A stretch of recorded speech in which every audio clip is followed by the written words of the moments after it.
Soalan yang biasa ditanya, filem ni padu ke? Filem ni banyak scene-scene ganas? Dan soalan yang paling cepu mas, Superman ada ke dalam filem ni? Nak tahu tu semua?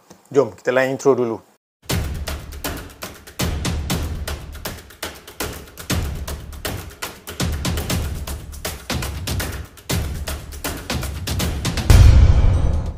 What up guys, Assalamualaikum, salam sejahtera, anda sedang menonton Max Iron Fit. Alright guys, konten kali ini adalah movie review cerita yang dinanti-nantikan pada bulan ini, iaitu Black Adam. Ada lagi satu cerita yang kita tunggu-tunggu juga, iaitu Wakanda Forever, Black Panther. Alright guys, filem kali ni dia punya hype dia lain macam. Yes, of course dia punya producer dia dengan pelakon utama Dwayne The Rock Johnson. Kalau kita tengok dalam dia punya IG, dah beberapa klip dia dah share kat dalam IG dia, dan ada setengah orang suka, ada setengah orang tak suka. Alright guys, boleh dikatakan filem DC yang boleh propel DC punya universe untuk melawan MCU So as you all know, kalau filem superhero ni MCU memang dah prime lah, daripada Iron Man, Captain America, Black Widow, Hulk. So, filem Avengers 1, 2, 3 tu semua dah very orang cakap dah consider prime, dah seal. So basically DC ni nak challenge salah satu filem yang boleh dia boleh songket lah untuk level-level MCU ni. So inilah filemnya, iaitu Black Adam. Adakah sama level, adakah par, adakah bawah lagi daripada par? We'll soon find out. Macam biasa, sebelum kita go even more further, nak korang tekan butang like, dan of course kepada anda, kalau ada sebarang komen boleh komen di ruangan komen, dan kalau tak nak ketinggalan dengan konten-konten menarik akan datang, sila tekan butang subscribe. Okay guys, kan cerita terlebih dahulu watak-watak utama dan juga pelakon. Lepas tu kita pergi pada jalan cerita, lepas tu kita pergi pada cinematography, last kita pergi pada overall rating lah. Adakah ianya bagus, adakah ianya bawah lagi, ataupun adakah ianya mempunyai special punya gimmick ke apa kan? You guys have to stay tuned. Okay guys, watak utama of course Dwayne The Rock Johnson sebagai Black Adam. So basically as you all know, Black Adam ni kalau dalam DC komik ni, dia ni watak jahat tau. Tetapi kali ni mungkin mereka nak memberikan satu kelainan sikit. Dia punya superpower lebih kurang sama dengan Shazam, sama dengan Superman. Cuma bezanya dia baju dia baju hitam lah. Macam Shazam dengan Superman ni warna memang warna terang kan. So kalau ikutkan, kalau Shazam dengan Superman ni biasanya dia tak membunuh. Tapi kalau dengan Black Adam ni memang terbalik lah. Memang semua enemy dia bunuh. Tak ada cerita banyak. Lebih kurang cerita dia macam Shazam jugalah. So basically kalau dia nak tukar kepada Black Adam tu, memang dia kena cakap Shazam lah. Kalau tidak, dia akan jadi orang biasa, orang lelaki biasa. Tapi bukan budak lah. Okay, unlike macam Shazam budak, sebut Shazam dia akan jadi badan besar kan. Tetapi yang ni basically badan memang lembik, tak gah.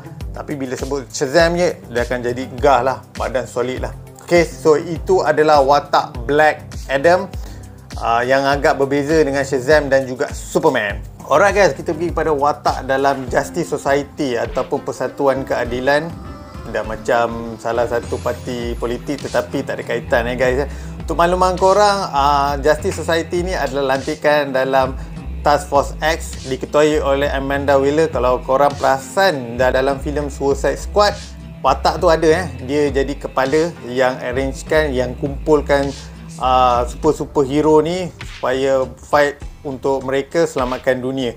Okay guys, kita pergi pada watak pertama, iaitu Hawkman, lakonan daripada Idris Hodge. Superpower dia adalah macam burung Hawk, dan juga macam The Falcon basically. Cuma bezanya dia pakai dia punya mask tu. Korang tengok mask tu macam like terlalu besar, terlalu over sangat dia orang buat Saya rasa macam tak selesa pun tengok. Cuma beza kepala dia tu lebih kurang sama macam The Falcon lah kan. So basically superpower dia adalah terbang macam burung, dan yes, basically dia ada tukul saktinya lebih kurang macam Thor, tetapi tak macam Mjolnir lah. So itulah superpower yang dia ada lah. So yang kedua adalah Dr. Fate. Okay, Dr. Fate ni lakonan daripada Pierce Brosnan. Basically memang sama copy paste dengan Doctor Strange. Cuma beza Dr. Fate ni dia pakai helmet, and dia dapat kuasa dekat helmetnya lah. Helmetnya tu macam boleh memberikan dia kuasa untuk baca masa depan lah. Lebih kurang sama macam Doctor Strange kan. So itu yang kelebihan dia lah. So dan juga dia pattern pun buat magical mystic punya cara lawan, iluminasi apa semua.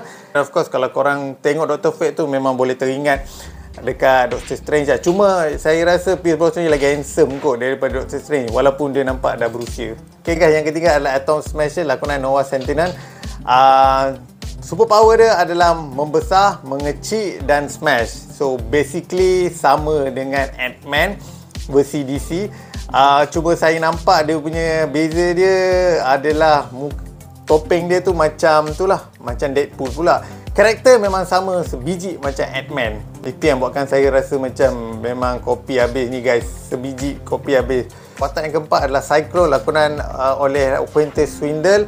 So ini je lah satu-satu watak yang tak sama dengan MCU. Saya rasa dia punya superpower adalah keluarkan superpower Cyclone, gelombang Cyclone. And salah satu kelebihannya adalah dia mempunyai IQ yang lebih power dan IQ-nya sangat tinggi.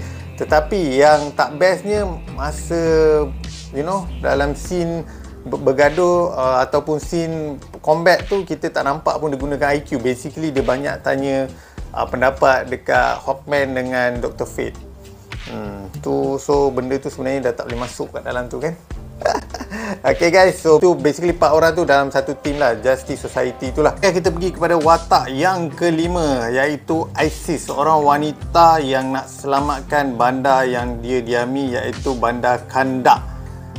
So untuk makluman korang, bandar Kandak ni dah diancam oleh satu team iaitu Intergang. Dia nak tahu salah silah ataupun nak tahu rahsia dalam bandar tersebut. Basically kat bandar tu ada tersimpan satu crown. Crown tu boleh membawa satu kuasa yang amat luar biasa. So diorang tengah cari crown tersebut dekat situ, dan so far diorang tak dapat satu petanda melainkan Isis ni. Isis ni tahu tempat tu kat mana, because basically dia dah study, dia tahu baca ayat-ayat purba ni semua. So itulah watak yang boleh dikatakan utama juga, dan beliau juga mempunyai seorang anak lelaki bernama Amon, kalau tak silap saya nama dia Amon. So dalam cerita tu memang antara beliau dengan Amon dan juga adiknya. Adiknya ada seorang badan big size tu lah. So later on korang kena tengok cerita tu, because adiknya tu memang agak kelakar lah. So itu yang buatkan part-part humor memang pergi pada adik dia lah. Okay, so ada dua villain kat dalam cerita ni, Intergang dengan lagi satu adalah Demon Sabak.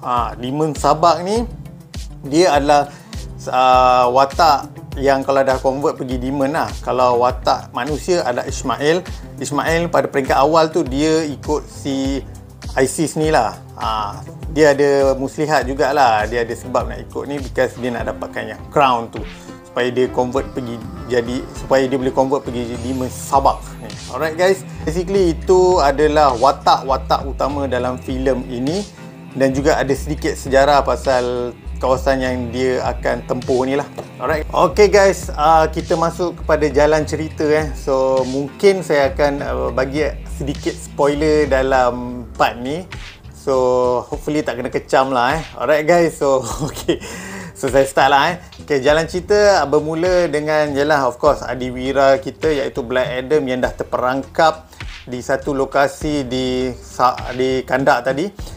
So lokasi tu dekat satu pergunungan dan dia sebenarnya dekat dalam satu makam. Okay, so basically Black Adam ni dah tertanam kat situ selama 5,000 tahun.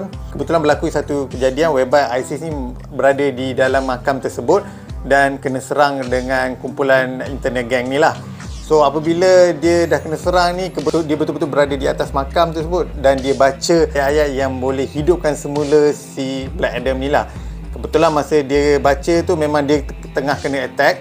So dia baca dan timbullah si Black Adam ni lah. Apabila timbul Black Adam ni, nampak keadaan tengah tembak menembak ni, apa lagi, memang semua dia libas, semua dia bunuh, semua kena current. So basically kalau korang tengok filem ni, part-part dia tu memang agak ganas. Beza dengan Shazam dengan Superman lah. Kalau tengok dia punya cara bunuh dia, basically is electrocuted. Memang goreng sampai hangus lah. Okay guys, lepas Black Adam dah keluar ni, dia dah bunuh semua orang ni, yang attack dia lah. So dia agak curious lah, dia dekat mana sebenarnya. Dia ingatkan dia bukan dekat Kandak lagi. So bila dah keluar ni, Task Force X dah bagi arahan kepada The Justice Society ni suruh tangkap si Black Adam ni, because basically first dia orang takut if Black Adam ni mengancamkan keselamatan dunia dan juga bandar Kandak. So start daripada tu, Team Justice Society ni pergi ke bandar Kandak tu, jumpa dengan Black Adam.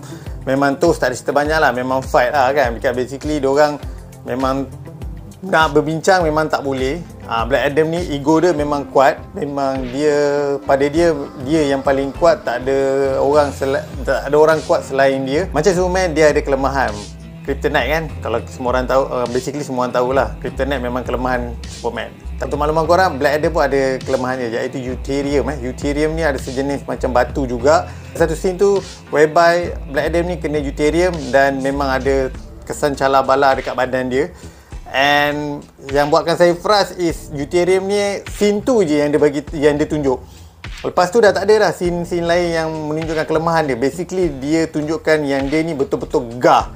Kan dalam cerita ni kalau korang tengok memang satu scene je. Kalau cerita Superman, dia akan tunjuk satu persatu ataupun dia akan tunjuk banyak scene yang kelemahan dia lah when it comes to Kryptonite. Tetapi yang ni memang tak ada guys. Sekali satu je tu. The rest memang solid. Alright guys, itu jalan cerita. Cuma part villain saya tak akan cerita lebih lanjut. Macam tadi saya ada cerita kan pasal part villain tu, apa dia punya matlamat dia.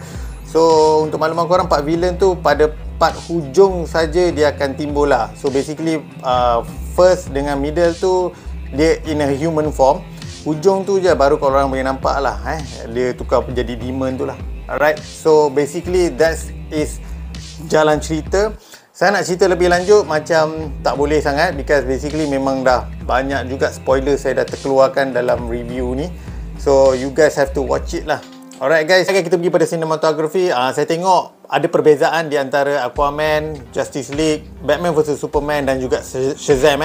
Untuk makluman korang, nampak ada part-part, ada scene-scene yang agak terang. Kalau basically kalau orang cakap DC ni filem dia semua gelap kan, tapi kali ni terang guys. Kalau dalam suasana siang pun memang nampak okey lah, berbanding dengan dulu memang agak gelap, semuanya memang gelap. Batman vs Superman lagilah teruk kan, memang gelap gila. Tetapi kali ni macam lah, director memang baik kali ni. So itu yang pertama lah. Yang keduanya adalah part-part atau scene-scene okay, scene-scene gaduh memang saya akui memang ganas cerita ni. Berbeza dengan cerita DC yang lama. Kalau korang tengok Aquaman, Justice League, Batman vs Superman pun tak sedahsyat ni. Ni memang diorang tak ada cerita banyak, memang kebanyakannya scene memang banyak membunuh dan ganas. Dan itu yang buatkan saya amat macam terperanjat juga. Basically kalau filem when it comes to superhero ni, part-part bunuh ni diorang agak very orang cakap sensitif kan. Tetapi kali ni memang kurang sensitif sikit lah. Tapi cara membunuh tu basic, saya tengok memang banyak banyak kena rentung lah. Kalau korang nak tahu macam mana rentung tu, korang kena tengok lah. Itu yang kedua lah. Yang ketiga, ada satu scene whereby dia buat lebih kurang sama dengan dalam cerita X-Men yang ada watak Quicksilver. Kalau korang ada pernah tengok ada satu cerita X-Men, Quicksilver ni menyelamatkan orang kat dalam satu bangunan tu. Quicksilver ni memang laju lah. Sekali masa dia selamatkan tu memang dia nampak macam slow-mo tau. So dia akan selamatkan orang-orang yang kebetulan dalam rumah tu meletup. Tetapi yang ni terbalik lah. Black Adam dalam keadaan slow-mo tu dia alih-alihkan bom dan baling dan basically membunuh lah. Ada satu scene kelakar dalam tu dia iaitu dia bagi grenade dekat orang tu dalam mulut so tahu-tahu je bila dah habis dia lalu je dia pegang tu meletup. So itu yang buatkan walaupun nampak Black Adam ni nampak serius, tetapi ada part-part humor lah kat situ lah. So overall for cinematography is better than filem-filem DC dan filem-filem Justice League sebelum ni lah. Filem The Flash je kita belum tahu kan macam mana kan. Saya rasa itu tahun depan kot keluar kan, kalau tak silap lah. Alright, so itu saya punya verdict cinematography lah. Okay guys, overall rating macam biasa, kita dah cerita watak-watak, kita cerita jalan cerita, lepas tu pergi pada cinematography. Last overall rating lah. Cerita ni saya bagi 7/10 oleh kerana saya tak boleh bagi 9, saya tak boleh bagi 8 because saya rasa filem ni tak sama hype dengan MCU punya filem lah. Walaupun The Rock dah kasih hype cukup-cukup, walaupun The Rock dah cakap filem ni memang one of the pinnacle punya filem yang boleh setanding dengan MCU punya filem-filem lain, Iron Man, Captain America dan macam-macam lagi, tetapi saya tak nampak lah Yang saya nampak is filem ni masih lagi baby step, but is better than DC movie yang lain. Alright guys, so nampak ada perubahan yang very positif dari segi cinematography, jalan cerita dan juga action, but tak mencapai kriterianya lah. So itu yang saya bagi 7/10 because Rock dah hype tetapi tak capai dia punya hype dia lah. Banyak lagi diorang ketinggalan sebenarnya. So itu yang saya bagi 7/10. Dan ada part last yang whereby The Rock even cakap Henry Cavill akan berada dalam filem ni. Scene dia ada, tetapi untuk makluman korang, this one is a spoiler alert lah. Henry Cavill memang ada, Superman ada dalam filem tu, tetapi part bila tahu, part hujung sekali. Hujung sekali dia ada. Dekat end credit scene tu baru dia ada. Itu pun dalam beberapa saat saja. Scene tu pun for me is like memang wow lah bila tiba-tiba Henry Cavill, The Flash, dia punya scene bukannya scene just cameo nampak badan macam dalam cerita Shazam kan. But this one memang nampak full body lah. And dia berinteraksi dengan Black Adam. So it's a kind of hype lah. Mungkin dia nak kasih hype untuk filem Black Adam yang kedua. Maybe, who knows. So itu yang rasa macam okay, tak apa, kita rasa teruja jugalah. Walaupun yelah, kita expect that Superman was in the middle of the movie, but sadly memang tak ada. Ada pun hujung. Itulah saya punya verdict 7/10. Kalau alphabetical punya rating is A- lah. So I think kita dah cover banyak pasal cerita Black Adam ni. Movie yang sangat menarik, movie yang dihypekan sebagai yang boleh spikekan DC movie ni ke arah yang lebih tinggi. Namun sadly tak sampai expectation. Basically memang masih lagi baby step lah DC movie ni. Kita tak tengok, kita tak tahulah next movie maybe Aquaman best ataupun The Flash kan. That one also best juga because The Flash ni ada gabungan dengan Batman 1989 punya Batman, Michael Keaton. So that one also memang kita boleh expect kan, mungkin best juga lah tu. Itu kalau dia dah combine dengan filem-filem atau pelakon-pelakon lama tu memang best lah. Memang you know every fan is waiting for it lah. Okay guys, macam biasa, jikalau video ini memberi manfaat, sila tekan butang like. Kalau korang dah tengok filem Black Adam ni, kalau korang nak bagi korang punya verdict, korang punya komen, sila komen di ruangan komen. Saya pun nak tahu apa pandangan anda, apa pendapat korang. Dan of course, kalau tak nak ketinggalan dengan konten-konten menarik akan datang, sila tekan butang subscribe. I really appreciate it. Benda-benda tu semua free. Alright guys, until the next content, until the next video, thank you for your time. Take care, see you. Peace out. Bye.